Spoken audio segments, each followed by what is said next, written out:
Jadi istighfar itu jangan dikira biasa. Amalan istighfar itu dahsyat, Pak.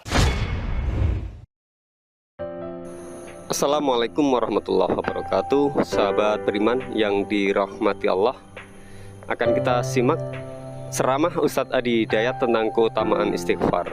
Bahwa istighfar memiliki keutamaan diantaranya adalah akan dikabulkan doa-doa kita oleh Allah Subhanahu wa Ta'ala. Bagaimana selengkapnya tausiah dari Ustadz Adi Hidayat tentang keutamaan istighfar?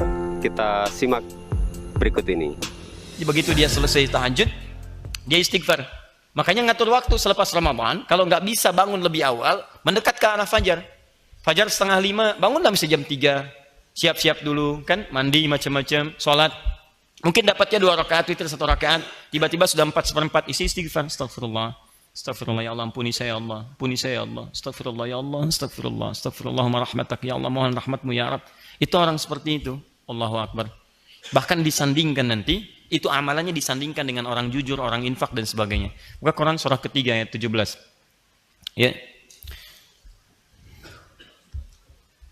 As-sabirina was-sadiqina wal-qanitina wal-munfikina wal-mustaghfirina bil ashar. Itu mustaghfirina bil ashar, orang-orang yang rajin istighfar di waktu sahar, waktu menjelang fajar. Itu disandingkan dengan orang sabar. Disandingkan dengan orang jujur, sadiqina. Wal-qanitina disandingkan dengan orang khusyuk, yang sering tawakal kepada Allah. Disandingkan dengan orang infak. Jadi istighfar itu jangan dikira biasa. Amalan istighfar itu dahsyat, Pak. Dahsyat. Itu bisa senilai dengan infak, senilai dengan sabar, senilai dengan khusyuk kepada Allah. Makanya banyak para ulama kalau punya waktu singkat, dia ingin memohon dengan banyak, dia hanya akan istighfar. Seperti waktu singkat antara 2 khutbah Jumat itu. Makanya khatib mengatakan fastaghfiru, ayo istighfar aja, istighfar. Jadi kalau doa Anda terlampau banyak, Anda mendingan istighfar. Sebab istighfar itu ketika Allah ampuni dosa Anda, plus dengan mengabulkan segala keinginan Anda. Diberikan seketika. Kan saya pernah kisahkan dulu, kisah tukang roti dengan salah seorang imam besar itu, Imam Ahmad bin Hanbal. Pernah saya kisahkan kan? Ya, di seorang, Masya Allah, tiba-tiba Imam Ahmad diperjalankan oleh Allah ke satu tempat. Begitu jalan, capek. Ya, beliau ingin istirahat, satu masjid. Begitu masuk, diusir oleh marbot masjid, imam besar. Karena cuma tahu aja Imam Ahmad, tapi nggak pernah melihat parasnya. Kan dulu belum ada media sosial. Ya, wah sekarang kan udah bisa bikin status. Tapi, masuk, ya lah, ukhruj, keluar. Lana astari, Imam Ahmad tahu hukum fikih, saya istirahat sejenak. La, barah. Kasar, barah. Barah itu udah kasar. Ukhruj itu keluar, barah kasar. Masya Allah, keluar, istirahat di luar di selasaran. Kata marbot ini, ente, roh, hena, roh. Ukhruj masih sopan. Barah kasar. Roh. Itu lebih kasar lagi. Roh. Keluar dengan rohnya sekalian. Keluar, rohnya pun nggak boleh di sini, keluar. Ini paling kasar lagi. Jadi kalau Anda ke Mesir daerah itu, kemudian orang mengatakan roh, itu sedang marah. Roh, ente roh. Iya, saya punya roh di sini. Roh, saya punya roh. Gak usah dilawan, sedang marah. Begitu diusir, Muhammad belum paham, saya mau istirahat, capek diusir. Begitu jalan, sedang jalan, tiba-tiba tukang roti sedang nyusun adonan begini, dia melihat. Ya Syekh, Masya Allah, inzil huna. Syekh, kelihatannya kok capek, istirahatlah di sini. Istirahatlah Imam Ahmad, memang capek. Begitu sedang istirahat, diperlakukan dengan luar biasa indahnya, sopannya, takrimnya. Tiba-tiba tukang roti ini bikin adonan. Setiap dia membuat, dia selalu istighfar. Astaghfirullahaladzim. Tata istighfar lagi. Imam Ahmad paham. Tahu beliau. Cuma ingin menguji, dia bertanya. Ya Syekh, katanya, Masya Allah. Ya kisana.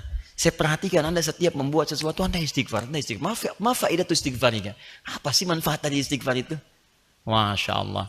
Wallahi, kata beliau ini, tidak pernah saya mengerjakan sesuatu dan saya selingi dengan istighfar, disandingkan dengan istighfar, kecuali Allah selalu kabulkan apa yang saya mohonkan kepada Allah. Cuman satu aja yang belum terkabul sampai sekarang. Apa itu?